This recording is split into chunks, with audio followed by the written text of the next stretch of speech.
Sveiki visi, taigi pagaliau atėjo man laikas padaryti tą YouTuberių paslapčių tagą ir aš turiu pasiruošus 10 klausimų, į kuriuos aš ir atsakysiu, tai labai neužsikalbėsiu ir galime iš karto ir pradėti. Pirmas klausimas, su kuo filmuoji video?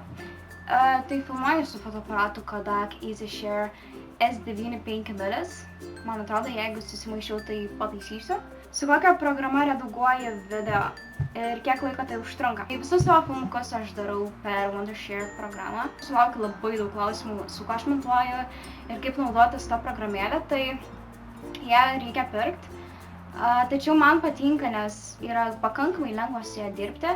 Be abejonės yra labai daug dalykų, kuriuo aš dar nemoku su tą programėlę elgtis.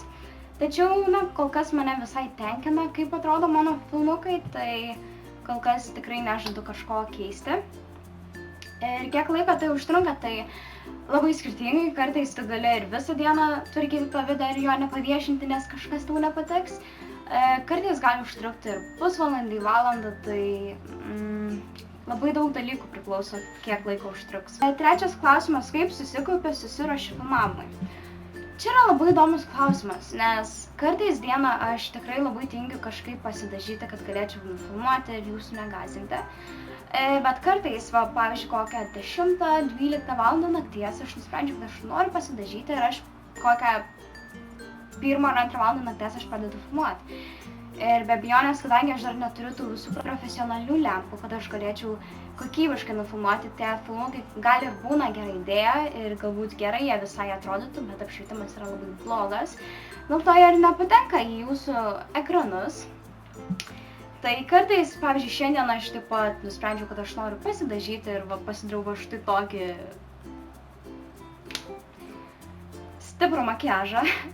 Ir taip gan spontaniškai iš tikrųjų pagalvojau, kad reikia nufilmuoti kažką. Ir iš tikrųjų kartais pagalvoju, ką filmuoti, ruošiuosi tam, bet tiesą sakant labai retai tai būna. Ketvirtas klausimas, ar jaudiniesi filmuodama? Šiuo metu tikrai ne. Pirmose video, manau, galima jausti tą tokią baimę, nes vis dėlto dar nežinau, kokia reakcija visų bus į mane ir panašiai, tai buvo tikrai baisu, bet dabar turiu savo žiūrovų tokią auditoriją, kurie mane palaiko ir kurie mane skatina toliau kurti filmukus, tai dabar tikrai su džiaugsmu ir labai, manau, atsipalaidavusiai, labai keistai skamba šitas žodis. Bet šiuo metu, manau, aš tikrai pakankamai laisvai ir patogiai jaučiuosi prieš kamerą.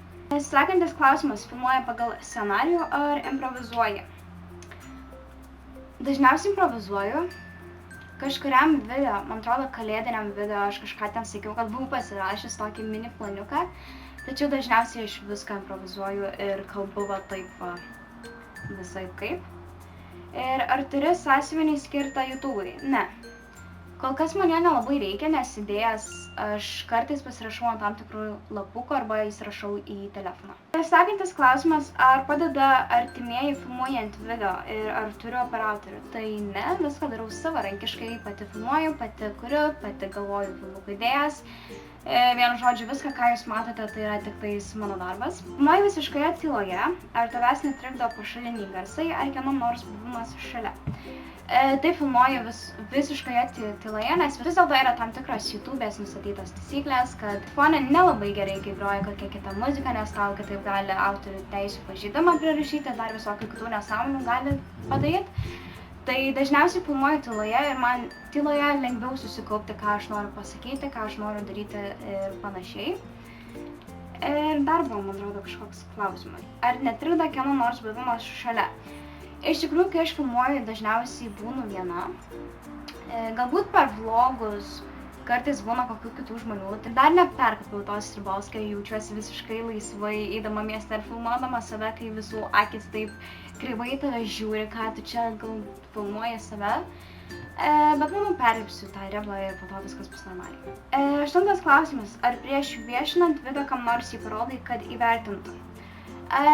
Jo, seniau dažniau rodydavau, dabar iš tikrųjų pasitikiu labiau savo intuiciją ir kaip man atrodo, taip ir darau. Ir iš tikrųjų yra labai daug filmukų, kurie ir nepasirodys jūsų ekranuose, nes kartais būna tokios labai smulkios detalės, kurios man neįtinka ir nepatinka ir tiesiog aš dėl to nekeliu tų video. Tai yra ir makiažo video ir apžvalgos ir visokie dienos su manimi receptai. Tai iš tikrųjų yra labai nemažai filmukų, kurie nepasirodė. Taip pat ir tagus aš esu jau filmavus ne vieną kartą, tačiau man kažkas nepatinka ir tai pasėdžiu tos filmukus giliai stačiai. 9 klausimas. Vienu prisėdimu prifilmuoji daug video ar tik vieną? Vėlgi labai priklauso nuo mano nuotaikos. Dažniausiai filmuoju po vieną, arba jeigu naktį filmuoju, tai tada be abejonės prifilmuoju tiek. Ir iš tiek gaunasi lygus apvalus nulis, ką aš paviešinu. Tai, iš tikrųjų, po vieną dažniausiai ir filmuoju. Ir paskutinis klausimas. Tavo mėgstamiausi vlogeriai, žmonės, kurie tave įkvepia. Iš tikrųjų yra labai daug youtuberių, vlogerių, kurie mane įkvepia ir kurie man patinka. Dabar, manau, jeigu pradėsiu diktuoti, aš pamiršiu daug ką, tai geriau aš paliksiu savo mėgstamiausius vlogerius, youtuberius, savo infobox arba kitaip sakant aprašyme. Ir galėsite pasižiūrėti, galbūt atrasite kokių nors naujų veidų. Ir galėsite man padėkoti, kad atradote tą žmogų. Tai labai tikiuosi, kad jums patiko šis, manau, gan trumpas filmukas. Ir jeigu tai būtinai paspauskite like. Jeigu manęs dar neprenumeruojate, tai būtinai tai padarykite. Taip pat komentuokite, kokių filmukų norite daugiau. Ir susitiksime kitose video. Iki.